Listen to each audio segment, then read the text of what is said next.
پڑھتے ہیں کالج میں دلائل پوچھتے ہیں حدیث قرآن کے. اگر حدیث قرآن پاک پڑھو اس کے بعد دلائل تمہیں سمجھ میں آئیں گے, ضرور سمجھ میں آئیں گے.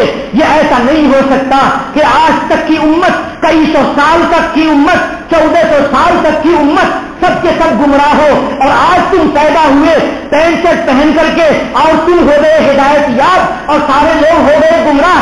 ایسا کیسے ہو سکتا ہے؟ یہ انسانیت نہیں ہے, یہ شیطنت ہے, یہ خبث ہے, یہ شیطان کی سکھائی ہوئی چالیں ہیں. میرے محترم, آپ کو میری بات خراب لگ رہی ہوگی, لیکن حق یہی ہے کہ حق کو باطل کرنے اور کہنے والا کیسے حق پرست ہو سکتا ہے. آج ہمارے گھروں سے تلاوت ختم ہے, ہماری مسجدوں سے سجدے ختم ہیں. پہلے اذان کے بعد آتے تھے, مسجدوں میں سنت پڑھ لیتے تھے, اب دیکھتے رہتے ہیں کہ 1 منٹ باقی ہے, ابھی 2 منٹ باقی ہے, یہ دیکھتے رہتے ہیں. ہماری رکعتیں چلی جا رہی ہیں. صحابہ کرام کے زمانے میں خیر القرون میں اگر نماز اور جماعت چھوٹتی تھی تو افسوس ہو جاتا تھا. ہمارے اسلاف بہت سارے ایسے گزرے کہ 40 سال تک, 50 سال تک, 55 سال تک ان کی تکبیر اولا نہیں چھوٹی.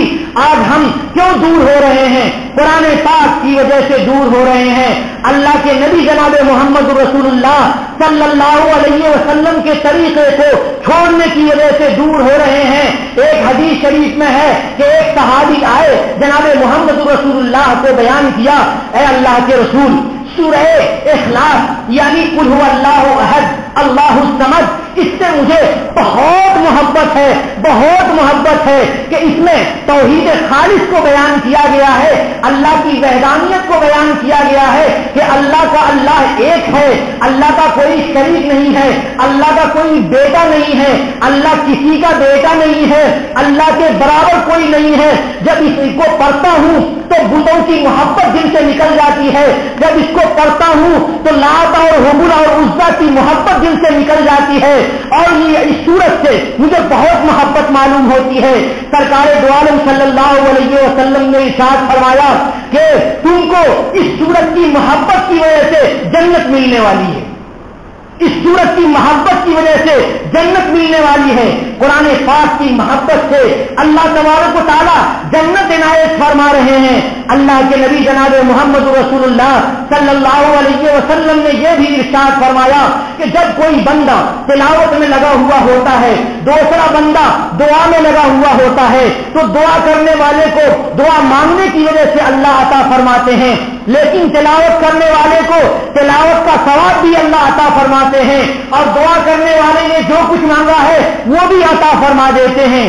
عجیب بات ہے, تلاوت کی ایسی برکت. آج ہم تلاوت سے زیادہ اپنے دوسری مصروفیت میں لگے ہوئے ہیں, ٹیلی ویژنوں میں لگے ہوئے ہیں, انٹرنیٹ میں لگے ہوئے ہیں, موبائلوں میں لگے ہوئے ہیں.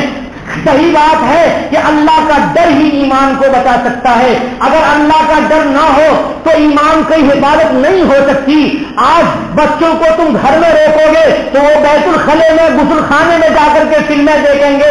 اس لیے ضرورت ہے کہ آج اپنی اولاد کے اوپر کڑی نگاہ رکھی جائے اور ان کو سمجھایا جائے, ایمان کی محبت دلائی جائے, اللہ کا خوف دلایا جائے, جہنم کو سمجھایا جائے.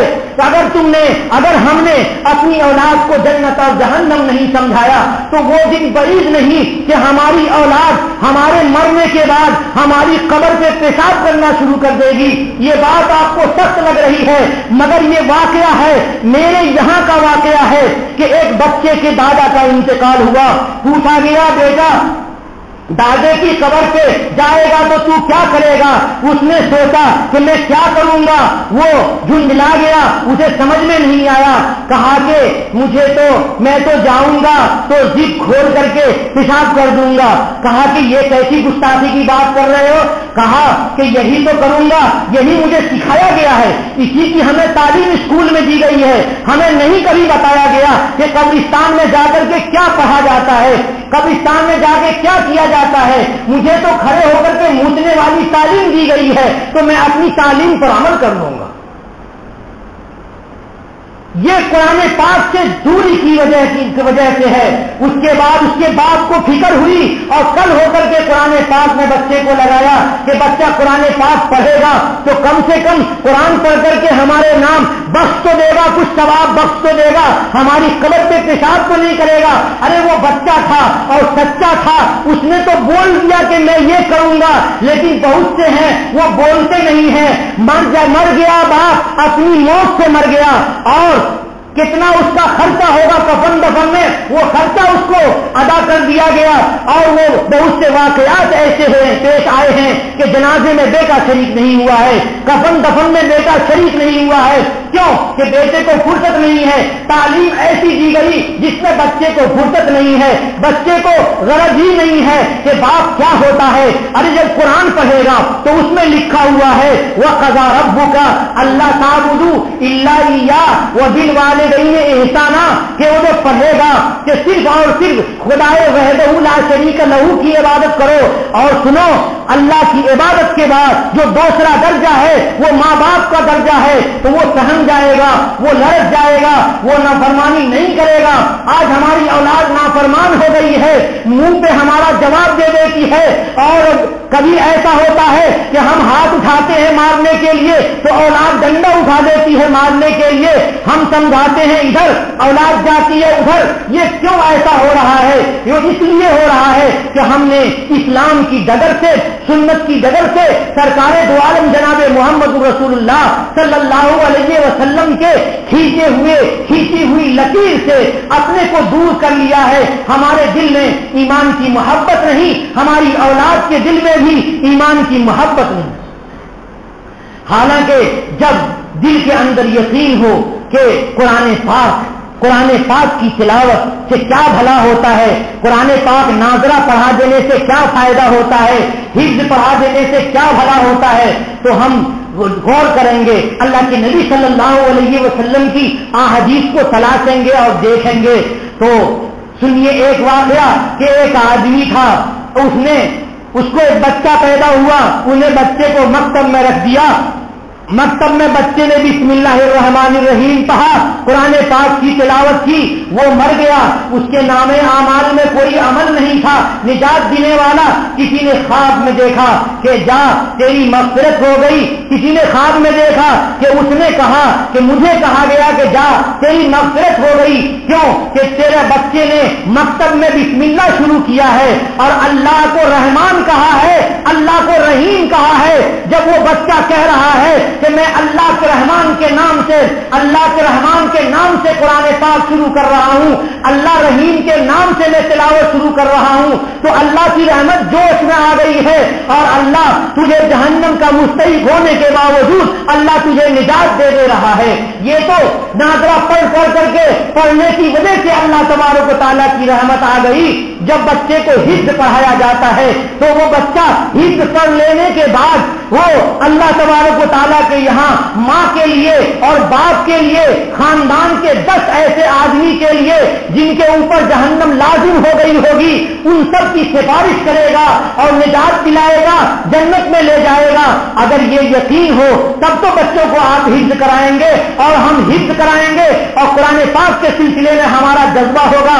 جناب محمد رسول اللہ صلی اللہ علیہ وسلم نے ارشاد فرمایا, من قرأ القرآن فاستظہرہ, جس نے قرآن پاک کو پڑھا اور قرآن پاک کو حفظ یاد کر لیا, فأحل حلالہ وحرم حرامہ, پس اس نے قرآن کے حلال کو حلال سمجھا اور قرآن کے حرام کو حرام سمجھا, یعنی قرآن پاک کو پڑھ کر کے اس پر عمل بھی کیا. ادخلہ اللہ الجنہ, تو اللہ تبارک و تعالیٰ اس کو جنت میں داخل فرما دیں گے. وشفعہ فی عشرۃ من اہل بیتہ, اور اس کی سفارش قبول فرمائیں گے 10 ایسے آدمی کے بارے میں جو ان کے خاندان کے ہوں گے. کلہم قد وجبت لہ النار, ان سب پر جہنم لازم ہو گئی ہوگی, جہنم کا عذاب لازم ہو گیا ہوگا. ان سب کو نجات دلا دے گا وہ بچہ اگر اس نے حفظ کیا ہوگا اللہ کے لیے, اگر حفظ کیا ہوگا